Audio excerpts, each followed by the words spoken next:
Hello, today I'll show you how to change advanced graphical map settings in Crusader Kings III.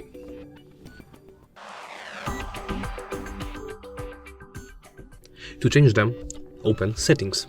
Do so by pressing this button right here, or if you are inside a playthrough already, go into the main menu by pressing the Escape button and go into the Settings. Once you're there, make sure you're in the Graphics section. Then scroll down and look for Advanced Map section. Right here you can change the graphical settings of the coastal borders, of the map objects, of the mesh LOD quality, or even if there is a mesh LOD fade. As you can see, you can have dynamic coastal borders, you can always hide them or always show them. Map objects can be between non and high quality, and mesh LOD can be between low and high.